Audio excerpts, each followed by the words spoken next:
Another episode ng ating vlogs, Badong Ratelis po. Grabe po yung drama na naganap sa Senado ngayon, no? Hindi po natin akalain na ito po ay mangyayari, no? Bawat bawat araw merong drama. Alam niyo po, naiwasan sana 'to. Kung nagmadali rin si Alan Peter Cayetano na i-convene agad yung Blue Ribbon. Alam niyo sa totoo lang, ako partikular, talagang sabi nga sa pamagat natin, 11 bulaga senators plus isang hudas na Chis Escudero equals illegal Senate coup d'etat. Opo, dinideklara po natin, no, na ang naganap po na coup d'etat ay illegal ayon po sa Constitution, 1987 Constitution ng Pilipinas.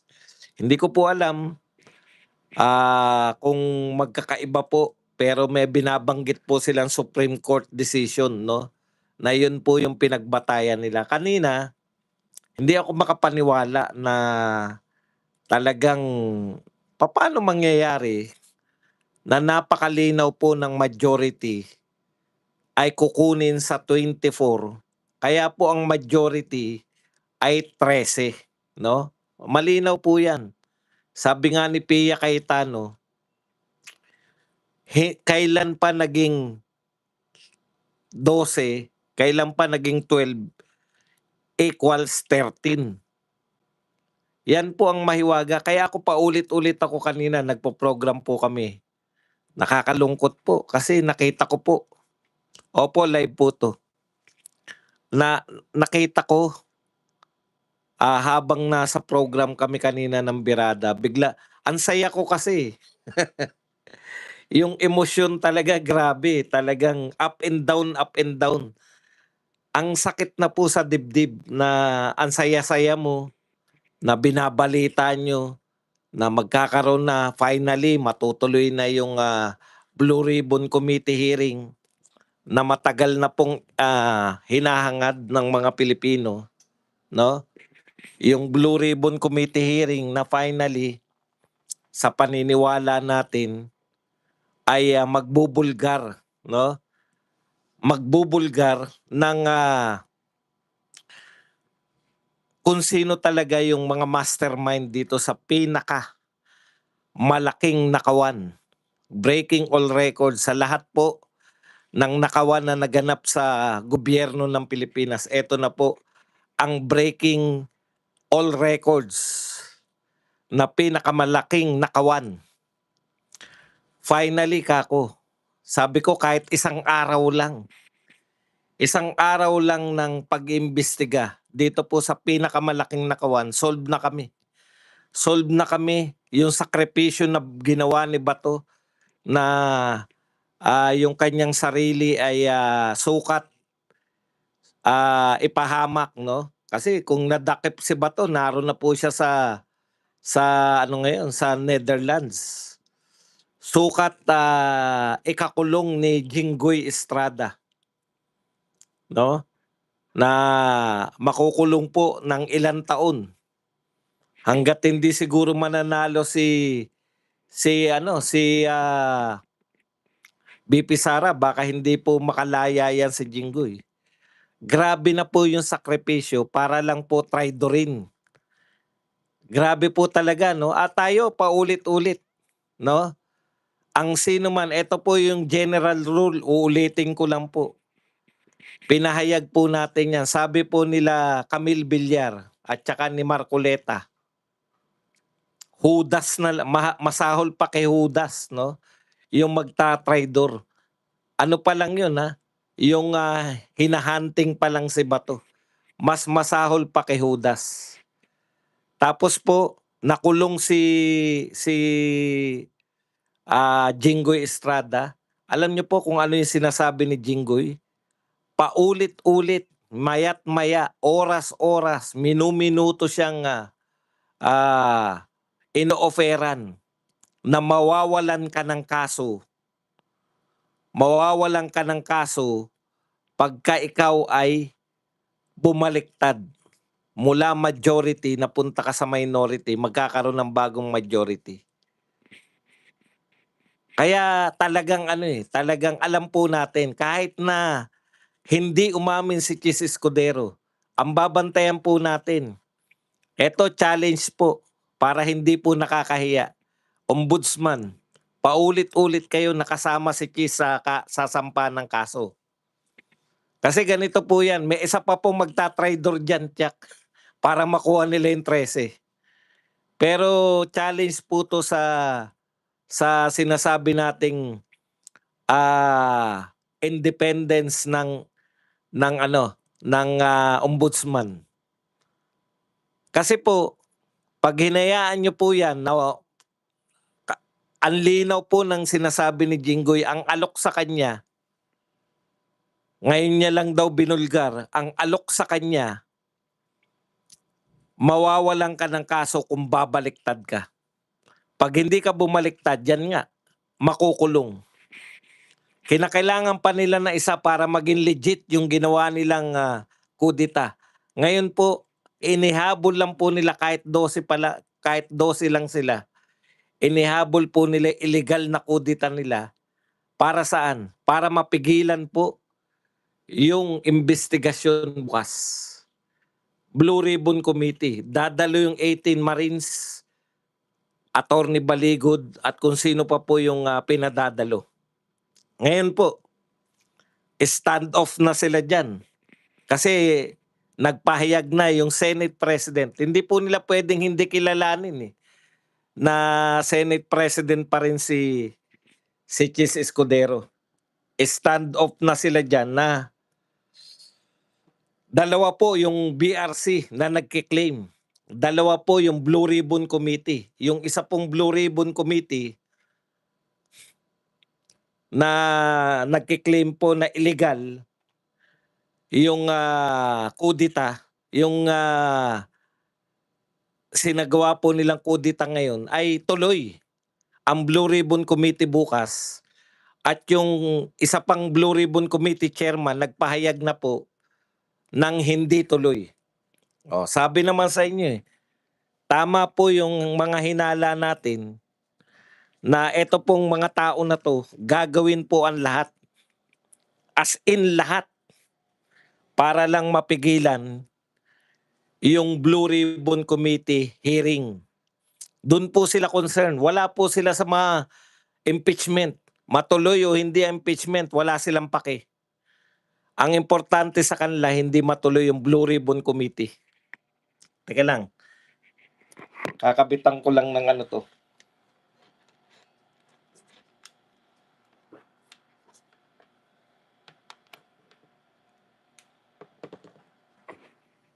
Okay, nag-press con po eto pong si Erwin Tulfo. Hindi ko alam kung bakit siya yung nagpe-press con sa mga nagaganap. Bakit hindi ang mag-press con ay itong si Sherwin na ngayon ay alam natin na puppet lang. Puppet na puppet, walang say. Sila pa rin po, yung mga bulagaan, Tito Soto and Lacson, at saka yung mga Tulfo brothers pa rin, yung mga very vocal.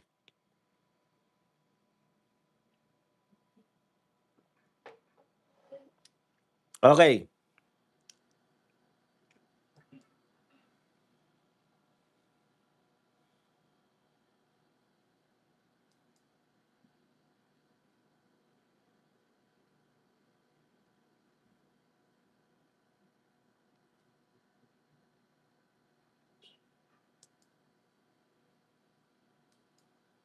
Ito po ang bagong pahayag. Kapapasok lang ni Sherwin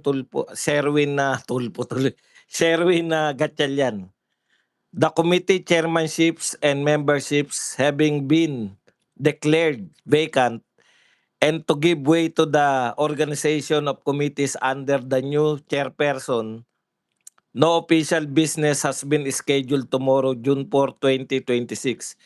In light of these developments and to preserve the neutrality of the Senate bureaucracy, all Senate bureaucrats, Secretariat, and Senate proper office are hereby authorized to work from home on the said date. Tignan nyo, pipigilan po nila talaga, no? Yung secretariat po, yung lahat po ng tao sa Senate, inutos po ni Sherwin Gatchalian, Senate President pro tempore, na work from home sila. Anong otoridad mo, no? Pero nagsabi po si Peter Alan Cayetano na kinikilala nila na Senate President na tuloy po bukas. Ang sabi nga ni Peter Alan Cayetano, pag hindi sila, nananawagan po si Peter Alan Cayetano na Alan Peter Cayetano na magpunta po yung mga tao ron sa may Senado. Pag hindi raw sila pinapasok, sama-sama tayo dun sa labas. Okay. Sayang, meron kami program. Pero pagkatapos po ng program, hahabol kami riyan. Huwag kayong mag-alala. Ito po. Ito po muna, no? Ano po yung mga pangyari? So, alam na natin ngayon na pipigilan talaga nila yung Blue Ribbon. Kung ako nga Cayetano at saka doon sa kung sarado yung Senado, doon po sila sa harap para kitang-kita ng mga tao at saka mga reporter na lang, 'di ba? Background na lang nila yung Senate building. Pero po yung mga pinagraralihan, doon na lang po sila mag-imbestiga. Kasi po, ako alam ko sila Baligod, pupunta po 'yan, yung 18 Marines po, pupunta po 'yan. Kaya maganda po yung mangyayari. Punta muna po tayo at the Senate going. Ayan, meron na pong Rage Coalition na panawagan. Hanap lang po kayo ng mga panawagan dyan. Basta po, before 10, nariyan, meron na po mga magrarally dyan. Kasi nanawagan po si Alan Peter Cayetano. Pero ngayon, eto po, official po, sabi ni takot na takot si Sherwin, inutos niya po yung secretariat at lahat mga tauhan na work from home. So, ibig bang sabihin, isasara nyo Senado? Work from home daw yun ngayon eh. Okay. Ano po yung mga naganap kanina? Ito po, malakas po ang loob nito ni Erwin Tulfo na siya po ang parang tau-tauhan lang nila si Sherwin eh. Senator Erwin Tulfo, the events that happened today was legit because it was based on Supreme Court decision. Mamaya na natin Mamaya na po natin titignan yung Constitution tsaka yung sinasabi nilang ruling. Senator Erwin, the reason why we have to do this, violation of Constitution, 3 straight days po, that they blatantly disregard the rule of law. We were very fortunate that one of them, Senator Chis Escudero, do not conform, do not believe in what they are fighting for. Hindi na one of them yun. One of you na. Kasama nyo na eh. Di ba? One of us. One of you. One of us. Dapat ganun. Si Chis Escudero, hudas. Yan po ang official na deklarasyon natin. Hudas. Yan si Chis Escudero. So, tandaan po natin, may kaso po yan. Pag yan po, hindi po napakulong ng ombudsman, isa lang po ang ibig sabihin yan. Talagang kasama sa pag-bargain yung ombudsman, yung kaso sa ombudsman. No? Kasi nakulong si Sinabi po ni Senator Jinggoy na inaalok siya. Ikaw ay makukulong o babaliktad. Pag bumaliktad, wala ka ng kaso. Titignan po natin yan. Kasi may isa pa nag-aabang yung pang hudas na 13. Alam nyo, yan lang po. Ikampanya po natin yung tao na yan na wag nang iboto. Pwede yan. Tumakbo na lang siya ron na gobernador. Bahala sila. Magsama-sama sila ng mga kababayan niya. Pero never na po yan dapat manalo na senador. Kahudas-hudasan, Talagang Judas. Yan lang po ang description natin dyan. At bakit naghudas? Alam nyo na. Kasi sa totoo, yan po ang unang nagkaroon ng anomalya, 'di ba, sa lahat ng mga senador? Si Chis Escudero. Okay. There will be a Blue Ribbon Committee hearing on Monday. We are just moving the scheduled date from tomorrow to prepare all members. Preparado na po yung mga member ng Blue Ribbon. Preparado na po. Ewan ko lang kung bakit imumove. Siyempre, yun talaga yung first move nila. Hindi matuloy yung Blue Ribbon Committee. Sa mga nagbabantay po, sa mga naniniwala pa po sa konstitusyon, kinakailangan po nating ipagtanggol ang ating konstitusyon. Matagal na po. Yung kung si Bato, wala kayong pakialam dahil may kamag-anak kayong adik. Siguro may kamag-anak kayong adik na naapektuhan kayo. May kamag-anak kayong drug lord. Kaya okay lang sa inyo na huntingin ng ICC si Bato. Pero ito po, konstitusyon na po. Mamaya po, papaliwanag natin kung ano po yung laman ng konstitusyon. Hindi po ako abogado, pero marunong po tayo kahit papano magbasa ng konstitusyon. Hindi naman po pang abogado lang yung konstitusyon. Lalo na po kung hindi po technical yung sinasabi. Simplified. Marami po sa gumawa ng konstitusyon na hindi po abogado. Kaya hindi po nila i-approve yan kung ang nakakaunawa lang ay abogado. Okay, punta na po tayo. So sa madaling salita, 11 sila, Bulaga 11, tapos may nag-tridor na Judas. Alam ko yan talaga magta-tridor eh. 'Di ba? Matagal na nating hindi nakikita yan na pag mga nagsasama-sama, sila Alan Peter Cayetano, hindi siya kasama. Wala siya dun kay Jinggoy, wala siya ron sa mga meeting-meeting.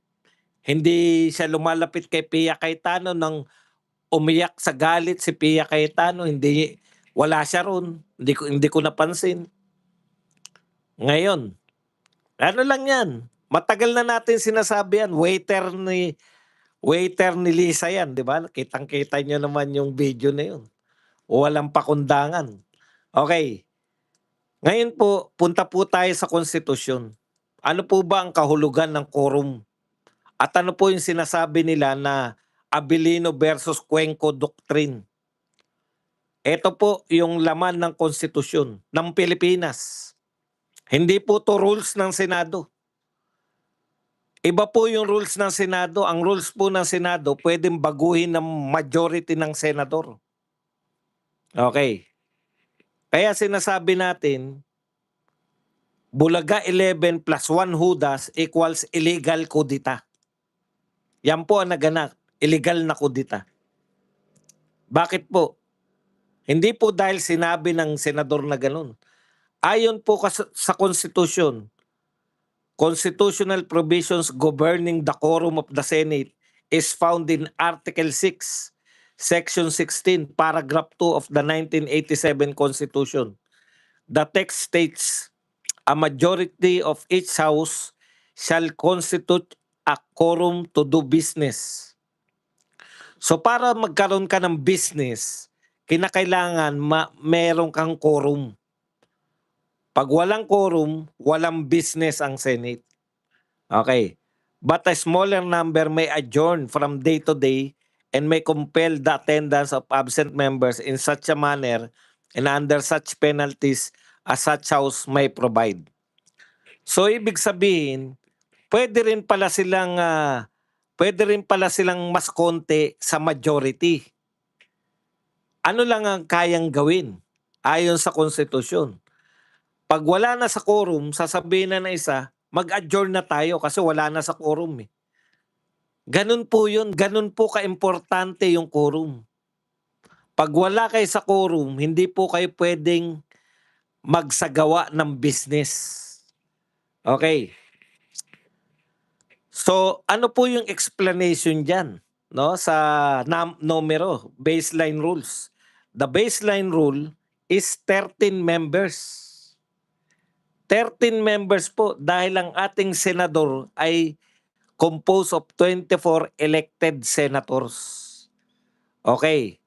Pwede bang mabawasan yung mga senador? Pwede bang bumaba yan? Pwede. Ito po yung mga kondisyon. Bakit po 13? Kasi po pag 12, hindi po yun majority. Ang majority po, lagpas ng kalahati. Ang 12 po ay kalahati lang. Ang sinasabi po ng majority, lagpas ka ng kalahati. 12.5 ay lagpas ng kalahati. Wala naman pong kalahating tao eh. Kinakailangan po buong tao, kaya po 13.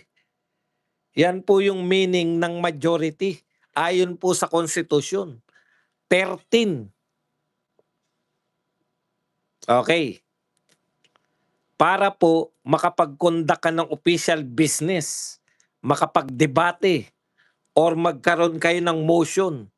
So yung motion po na ideklarang bakante ang lahat ng komite, dapat may quorum kayo. So ilan po ang quorum ayon sa konstitusyon? 13. Okay.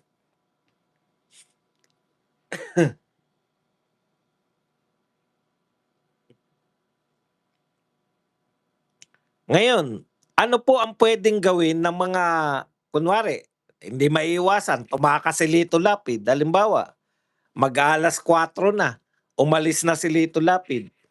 So, wala. Halimbawa, 13 sila nagsimula. Nainip na si Lito Lapid kasi alam nyo naman, walang ginagawa eh. So, tumakas na.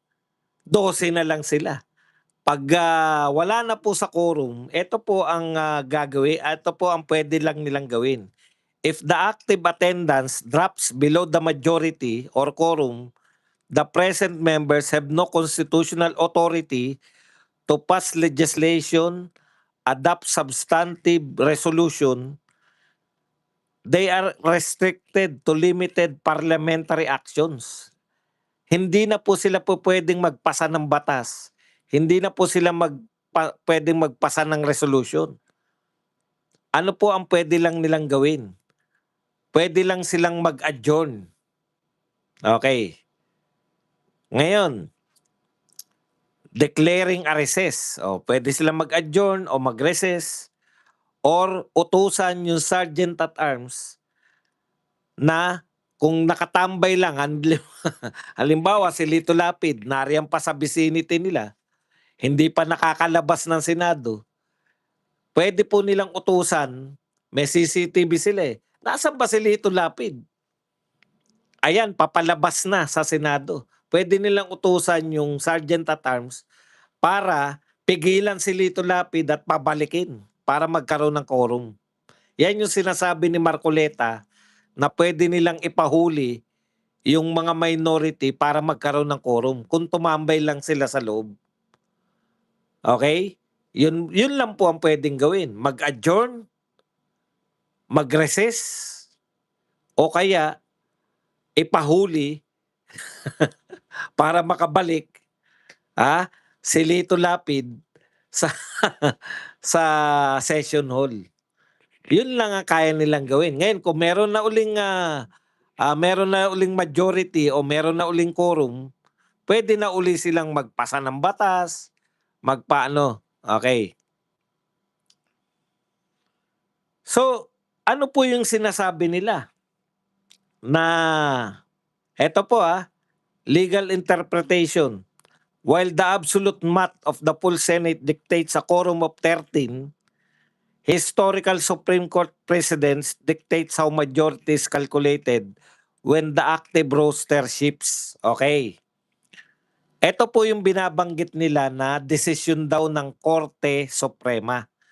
Ang sabi po, vacancies versus absences. Kinakailangan po permanent yung vacancies bago mapababa yung bilang.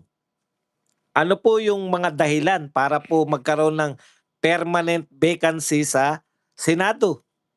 Ito po ang mga dahilan. May namatay. Kasi po, once na nawala po yung isang senador, bawal pong palitan yan. Hindi po yan, halimbawa, may namatay na senador. O hanap tayo ng kapalit, yung pang-13. Hindi po ganun. Kasi po, pag ganun po ang sitwasyon, ikaw 13, teka, pag may namatay rito, ako na. Ano kaya kung may maaksidente dito? Yun po. So wala pong magiging majority, ay 13 pa rin po yung majority o quorum kung wala pong namamatay o nagkakaroon ng permanent vacancy. Katulad ng namatay, nag-resign, or in-expulsion ng 2/3 vote. Ikaw ay tinanggal. Opo, live po to. Okay. Permanently subtract from the base number 24, lowering the baseline required for majority. So kung dalawa yung namatay, 22 na lang yung permanent member. So kung 22 na lang yung permanent member, ilan na lang yung kinakailangan mo para maging majority? Kalahati ng 22 ay 11. So dagdagan mo ng isa, 12. So pwede lang pong maging majority o nasa quorum sila, legal yung kanilang ginagawa kung may 2 senador na permanent nang nawala. Okay. So ano po yung mga dahilan para permanent na mawala? Ayan po. Sa Abilino versus Cuenco Doctrine, ito po yung sinasabi nilang pasya ng Supreme Court. Tignan nyo ha. Under this landmark ruling, the Supreme Court determined that a quorum can be calculated based on the number of members within the coercive jurisdiction of the Senate. So, dinefine din po yung coercive jurisdiction of the Senate. If certain senators are physically incapacitated, legally detained, o kaya po nila minadali na makulong agad-agad. Kaya po minadali na makulong si Jinggoy para mabawas po siya kasi kasama pala yun. Legally detained. So pwede na nilang imeno si Jinggoy. O di 23 pa rin. Pwede yung fugitive. Pwede ba yung fugitive? Kaya po pala sila paulit-ulit. Lagi po nilang dinideklara na si Bato ay fugitive dahil kasama pala yun. So kaya ang kwenta nila, fugitive si Bato kaya menos na. Samantalang to si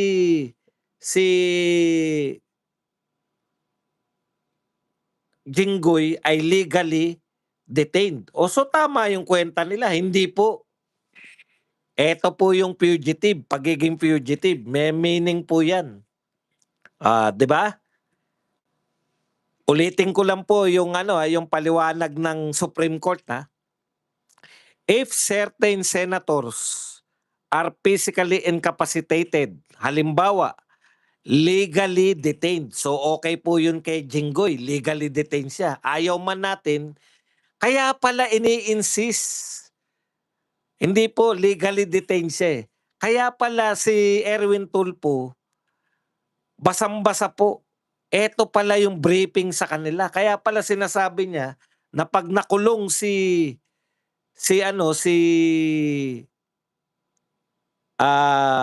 Joel Villanueva, mababawasan na yung mga senador.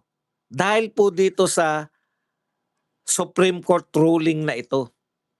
Okay, pero pwede pa pong ihirit yan, pwede pong baguhin yan. Ngayon, so isa na. Kaya po pwede silang maging majority. Kaya lang hindi po sila pwedeng maagaw nila yung Senate presidency. Dahil 13 po ang kinakailangan . Hindi naman po nakalagay na dapat matanggal din sila para maka-attain ng ano, kahit na nakakulong sila, senator pa rin sila. Kahit nasa ibang bansa, senator pa rin sila. So 13 po, kaya hindi po nila makuha yung Senate presidency. Ngayon, ano po ang kanilang ginagawa? Dineklara po nila na fugitive si Bato. Pero meron pong kahulugan yung fugitive Hindi lang po simpleng fugitive. Ito po ang kahulugan. Or fugitive outside the country. So dapat si Bato ay nasa labas ng bansa. Kaya pala lagi nilang sinasabi na baka nakalabas na si Bato. Di-declare po nila yan na nakalabas na si Bato sa bansa para maging legal yung 12 nila. Para po maging legal yung 12 nila na majority, kulang po kayo iba po yung Senate presidency. Para po maging legal, yun pong deklarasyon nila ng dapat po fugitive na nasa labas ng bansa. O hindi po sinabi na fugitive dito sa Pilipinas. Kasi pag fugitive ka dito, pwede ka pa ring ipahuli ng Senado. Pwede ka pa ring padaluhin ng Senado. Ayaw mo lang. Iba po yung ayaw kasi po may jurisdiction po yung Senado alinmang parte ng Pilipinas. Samantalang kung ikaw ay fugitive at nagtatago ka sa ibang bansa, wala nang jurisdiction ng Senado doon. Kaya po illegal yung pagiging majority nila. Illegal yung quorum nila. Hindi po nila naabot yung quorum na 13. Bakit 13 pa rin illegally nakakulong si Jinggoy? Opo, legally nakakulong si Jinggoy, kaya 23 kung imemenos mo si Jinggoy. So 23, kalahati ng 23 ay 12.5. Wala namang kalahating tao. Pag 12 lang, hindi pa yun wala pa sa kalahati yun. Ay, hindi pala mali. 11.5, di ba? 23. 11, tama ba? Parang mali ako. ako yata ang mali ng kwenta.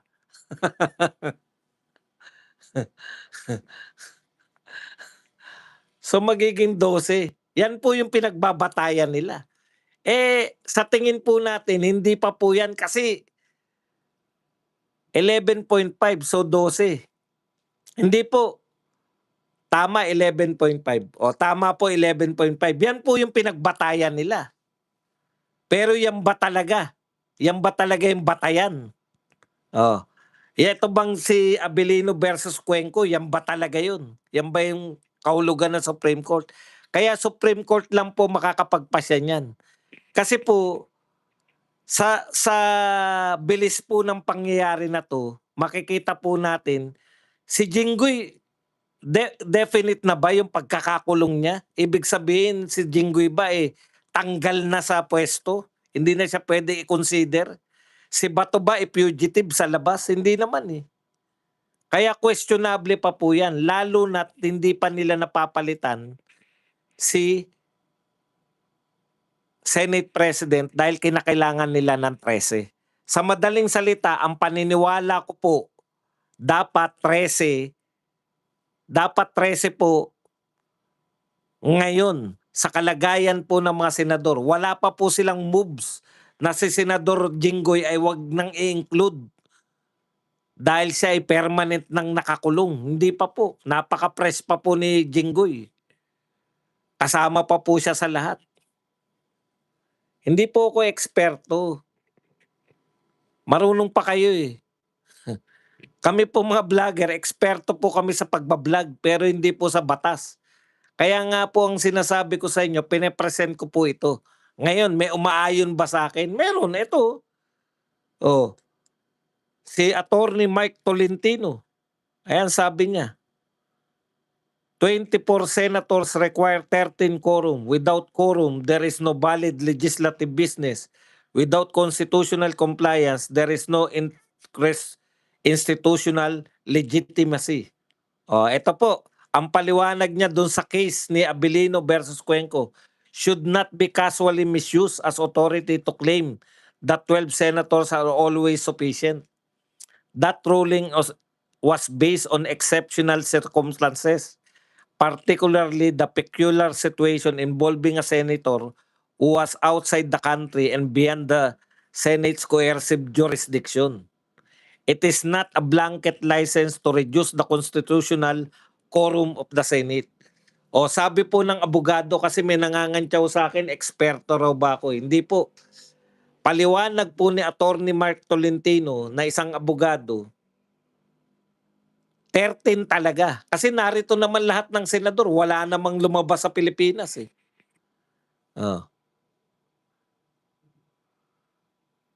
So, ano pong ibig sabihin yan? Kung pagbabatayan po natin yung konstitusyon, 13 po ang kinakailangan para magkaroon ng quorum.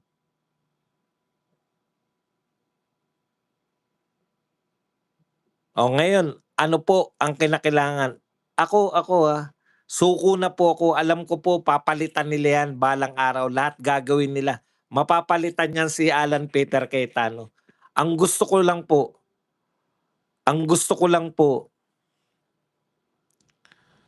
matuloy lang yung Blue Ribbon Committee hearing. At yung mga iniimbitahan, maimbitahan. Naimbitahan na sila eh. Pag binawi po ni Tulfo, hindi natin alam kung matutuloy bukas eh. Kung sarado yung Senado, itutuloy ba? Kung ako senador, doon ako sa labas, mag-hearing. Diba? Yan nga yun. Susunod ba sa Senate President? Susunod ba sa Senate President yung mga tauhan dyan sa Senado? Bubuksan ba yung Senado? Kasi tsak hindi magpapakita yung Senate majority. Majority sila eh, di ba? Senate majority. Hindi sila magpapakita bukas. Nag-ano na kasi sila eh, sinidye. Adjournment, sinidye. Sa Lunes na sila magpapakita. So ang nariyan lang po, mga tauhan ng Senado, nagdeklara po si Gatchalian na work from home. So meron lang pong tauhan na sumunod kay Gatchalian, kay Cayetano, pwede po mag-hearing.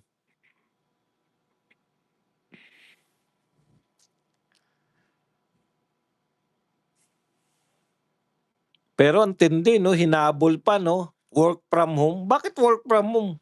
Wala. Mag-work from home sila, Webes pa lang.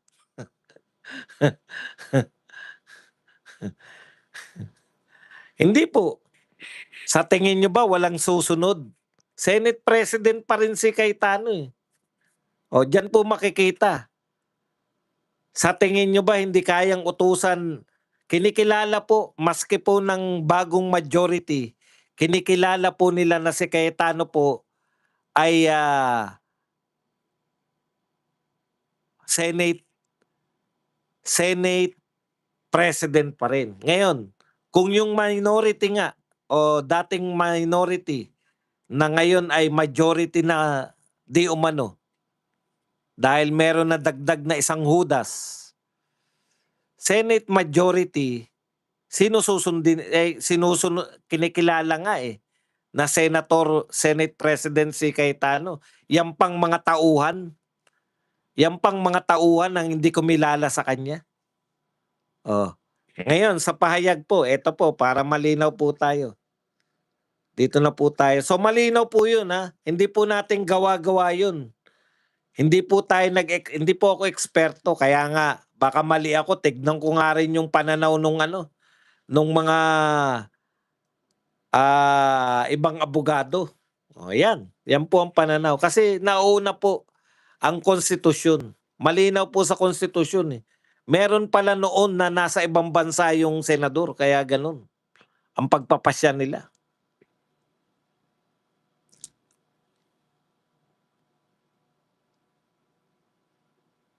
Lahat naman ng senador natin narito lang sa Pilipinas eh. Okay. Dito na po tayo sa masagutan na. Erwin Tulfo, iginiit na illegal na nakatakdang Blue Ribbon hearing bukas sa Senado. Nagdeklara na si Erwin Tulfo, ang legal daw na hearing sa Lunes. Alam nyo, Tulfo, sana wala nang kudita, no? Kung nagdire-diretso lang kayo, vice chairman ka nun. Kung nagdire-diretso lang sana kayo ng hearing, wala sana tayong kudita ngayon. Thank you very much muna kay Reggie Ramirez na nagbigay ng 1099 Qatar. Ako po pupunta sa Senate siguro pag katapos na ng hearing. Pagkatapos ng program namin. May program kasi.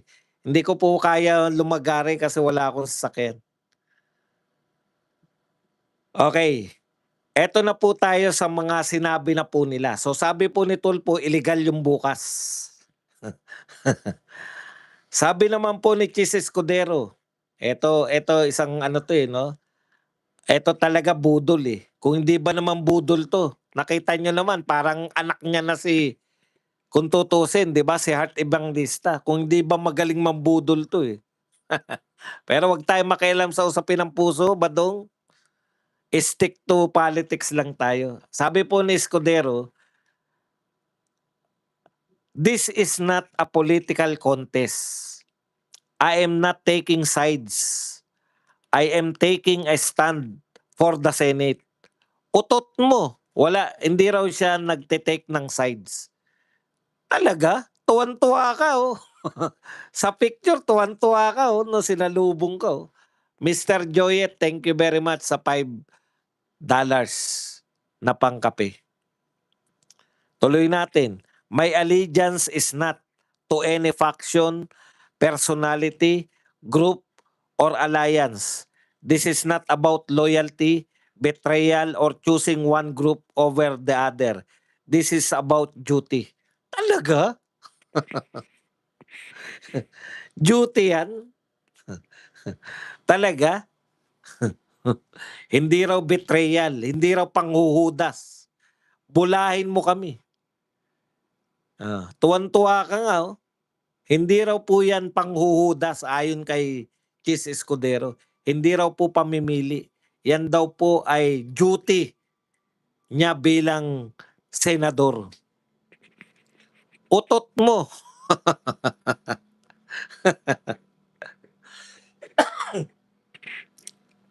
Ito po ang tanong ni Pia Cayetano. When did 12 equals 13? 12 is not 13. Alam ng grade 1 student yan.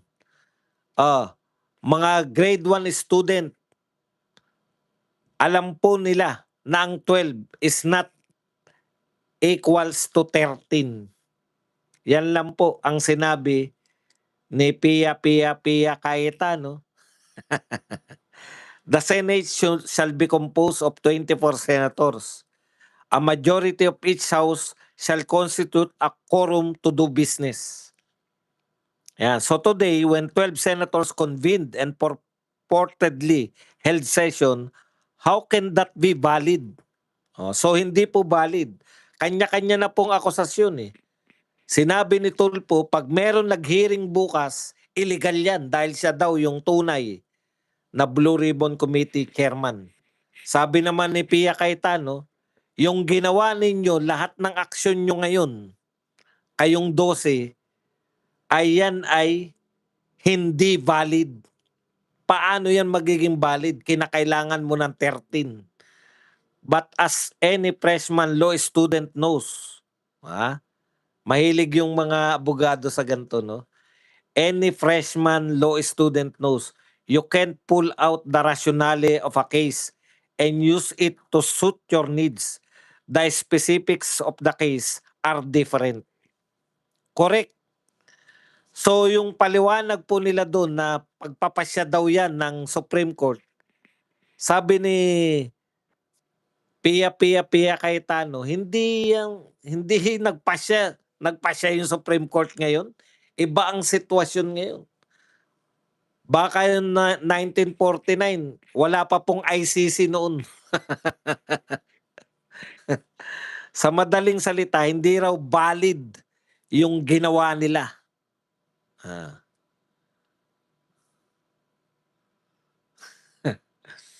Kaya tayo, hanap lang kayo ng kapanalig nyo. Sino nagsasabi ng totoo? Okay. Eto po, ang binida po ni Tulfo naman, Erwin Tulfo, kanselado ang hearing bukas. Sabi naman ni Cayetano, tuloy ito bukas. Tomorrow, tuloy ang hearing ng Blue Ribbon Committee. Yan po ang pahayag ni Senate President Cayetano. I am still the legitimate, legal, moral Senate President of the Republic of the Philippines. Nakausap ko na po yung Blue Ribbon Secretariat. Ipinakancel ko na po yung hearing. Sabi naman po ng Blue Ribbon Chairman na si Tulfo. So dalawa po ang Blue Ribbon Chairman natin. Hindi po natin pinakancel dahil gusto nating i-cancel. Ipinamove po natin. Utot mo. Kunwari lang yan. Ang majority po ng 24 ay 13. Sabi po ni Cayetano. Tuloy ang hearing bukas. Sabi naman po ni Tulfo, ipinakancel ko na po yung hearing bukas. Dalawang committee, chairman, yung isa Senate President, yung isa Senate Pro Tempore acting as Senate President, patay tayo dyan. Ito po, ang sabi ni Erwin Tulfo sa panghuhudas ni Chis Escudero, we are fortunate that one of them, Senator Chis Escudero, do not conform and do not believe on what they were fighting for. He believes na yung pinaglalaban ng majority bloc ay mali po.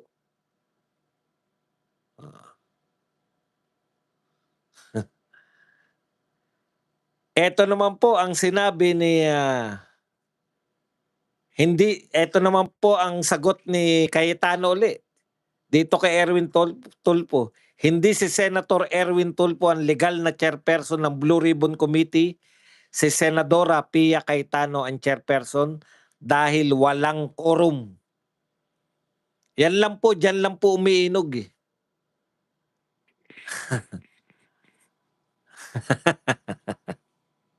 Si Myra naman. No? Namatay na po ba si Bato? Hindi na po ba senador si Bato? Bakit hindi nyo i-include? Tignan mo Myra. Sino ba yung Myra ba yun? Tignan mo. Bakit hindi po pwede na tawaging Senate President si Sherwin Gatchalian? Kasi wala silang 13. Kung sa Senate Presidency, hindi mo ubrang palitan dahil wala kang 13. Tapos pwede ka mag-quorum na walang 13. Napaka-illogical naman. No?